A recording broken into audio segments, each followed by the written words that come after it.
पूजा पाठ या अन्य मांगलिक कार्यों में पंडित जी अपने यजमान के हाथों में कलावा बांधते हैं। कलावा बांधते समय मंत्र पढ़ते हैं। धार्मिक मान्यताओं के अनुसार मंत्र से अभिमंत्रित किया गया कलावा व्यक्ति की रक्षा करता है, उस पर नकारात्मक शक्तियों का असर नहीं होता है। इस वजह से उसे रक्षा सूत्र कहते हैं। रक्षा सूत्र बांधने की परंपरा सदियों से चली आ रही है। पौराणिक कथाओं में भी इसका उल्लेख मिलता है, जिसमें कहा गया है कि भगवान वामन ने असुरों के दानवीर राजा बलि की अमरता के लिए उनकी कलाई पर कलावा बांधा था। अगर आप भी रक्षा सूत्र पहनने का विचार कर रहे हैं, तो आइए जानते हैं कि इसे कितनी बार लपेटना चाहिए, कौन सा रक्षा सूत्र नहीं पहनना चाहिए और इसे बांधने के नियम क्या हैं। कलावा किसी भी दिन बांध सकते हैं, लेकिन जिस दिन रक्षा सूत्र बांधे उस दिन का शुभ मुहूर्त जरूर देख लेना चाहिए। रक्षा सूत्र जब हाथ में बंधे हुए 21 दिन से ज्यादा हो जाए, अर्थात पुराना हो जाए, तो उसे उतारने के लिए मंगलवार व शनिवार का दिन सबसे अच्छा माना गया है। अक्सर देखा गया है कि लोग रक्षा सूत्र पहनने के बाद उसे कई महीनों तक बांधे रहते हैं। हालांकि ऐसा करना बिल्कुल सही नहीं है। शास्त्र के अनुसार ज्यादा दिन तक हाथ में रहने वाले कलावे का जब रंग उतरने लगता है तो उसकी ऊर्जा भी कम होने लगती है और एक समय बाद खत्म हो जाती है। इसलिए हाथ में कलावा 21 दिनों से ज्यादा नहीं रखना चाहिए। 21 दिन के बाद इसे उतारकर नया कलावा शुभ मुहूर्त में बांधना चाहिए। पुरुषों और अविवाहित कन्याओं के दाएं हाथ में रक्षा सूत्र बांधना चाहिए।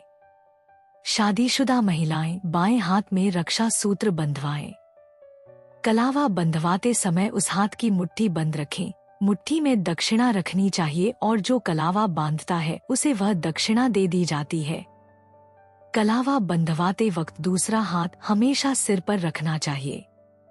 कलावा सिर्फ 3 बार ही लपेटना चाहिए या फिर 5, 7, 9 बार भी लपेट सकते हैं।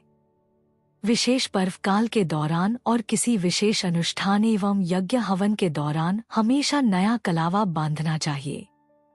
धार्मिक दृष्टिकोण से कलावा त्रिदेव ब्रह्मा विष्णु महेश का सूचक भी माना गया है। इसे विधिवत रूप से बांधने से त्रिदेवों की कृपा बनी रहती है और सकारात्मक ऊर्जा का प्रवाह बना रहता है।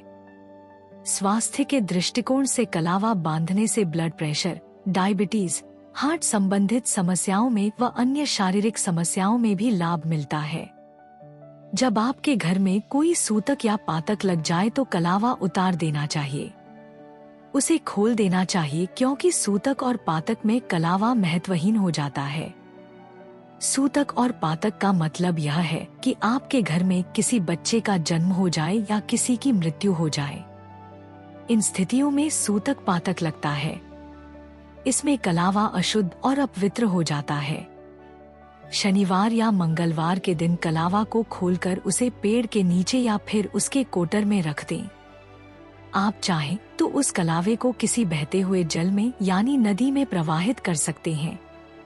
उम्मीद है इन नियमों को अपनाकर आप अपनी जिंदगी में पॉजिटिव एनर्जी को ला पाएंगे और नेगेटिव एनर्जी को दूर कर पाएंगे।